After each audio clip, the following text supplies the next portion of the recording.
दिलों पे हाथ रख के देखिए, आपके कंधों पे क्या जिम्मेदारी है, तो आप क्या करते हैं? बस किसी को खुश करने के लिए। मतलब आप जानते हैं पुलिस केस है, आप जानबूझ के मेडिकल कमजोर करने के लिए भेज रहे हैं, पेशेंट को अपने जो है रिलीज कर दिया, नेम दे। उत्तर प्रदेश की राजनीति में एक बार फिर से बड़ा सियासी तूफान खड़ा हो गया। सहारनपुर के देवबंद में हुई घटना के बाद भीम आर्मी और आजाद समाज पार्टी प्रमुख चंद्रशेखर आजाद और रावण सरकार पर जमकर बरस पड़े।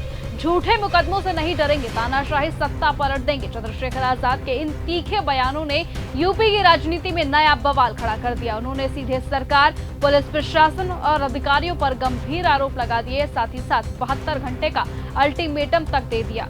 तो आखिरकार देवबंद में ऐसा क्या हुआ, क्यों भड़क उठे चंद्रशेखर आजाद और अब आंदोलन की चेतावनी के पीछे क्या है पूरी रणनीति, बताएंगे आपको आज की इस खबर में। नमस्कार, आप देख रहे हैं न्यूज गंगा और मैं हूं आपके साथ निशा भारद्वाज।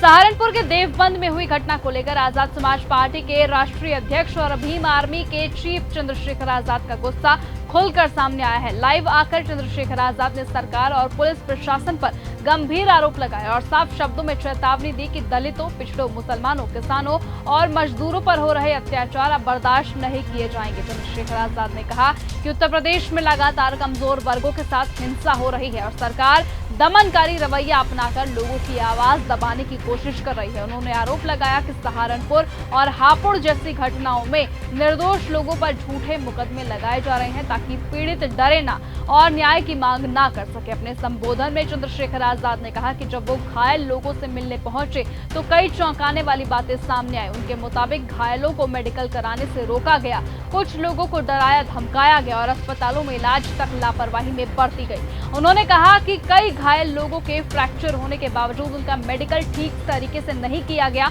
और पुलिस के दबाव में मामलों को कमजोर करने की कोशिश तक की गई। तो वहीं चंद्रशेखर आजाद ने सोची समझी साजिश इसे बताया और कहा कि सरकार के इशारे पर न्याय को दबाने की कोशिशें हो रही हैं। इतना ही नहीं, उन्होंने पुलिस प्रशासन पर महिलाओं के साथ बदसलूकी और लाठीचार्ज जैसे गंभीर आरोप तक लगाए।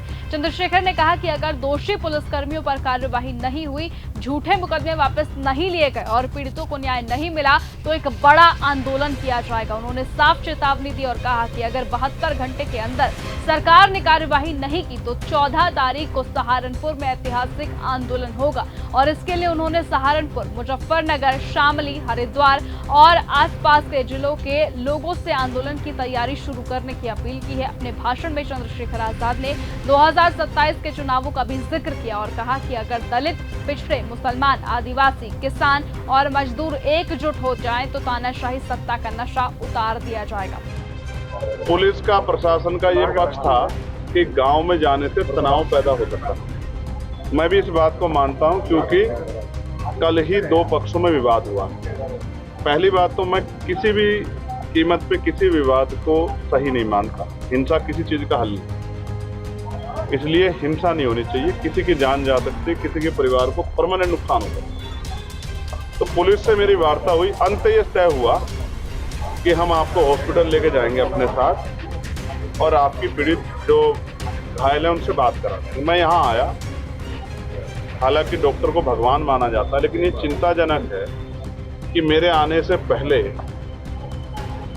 2:10 पे उनका सीटी कराया गया है। जिनके सरों में चोट है, जिनकी आंखों में चोट, एक ही आंख के नीचे फ्रैक्चर है। तो इसका मतलब ये समझिए कि कल वो 4 बजे के भर्ती हैं, अब तक उनको ट्रीटमेंट नहीं दिया गया। कुछ लोगों को ये कह के भेज दिया गया वापस कि आप मंडे में आना, एक्शन नहीं हो पाएगा। इसका मतलब पूरा जोर लगाया गया कि उन पीड़ितों को, घायलों को इलाज ना मिले। इस उसमें राजनीतिक तंत्र में अगर उनकी जान चल जाए, उनको नुकसान हो जाए, कौन इसका जिम्मेदार होगा, इस बात का फैसला हमें करना है।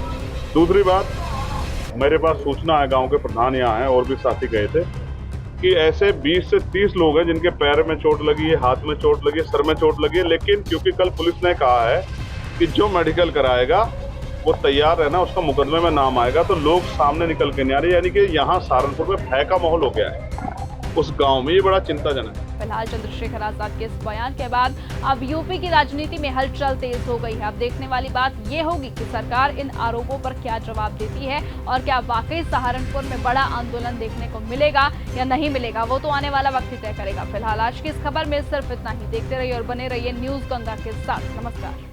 अगर आपको ये हमारा वीडियो पसंद आया हो तो इसे लाइक और शेयर करना बिल्कुल ना भूलें। साथ ही हमारे चैनल न्यूज गंगा को सब्सक्राइब और फॉलो जरूर करें ताकि देश और दुनिया की हर बड़ी खबर आप तक सबसे पहले पहुंचे।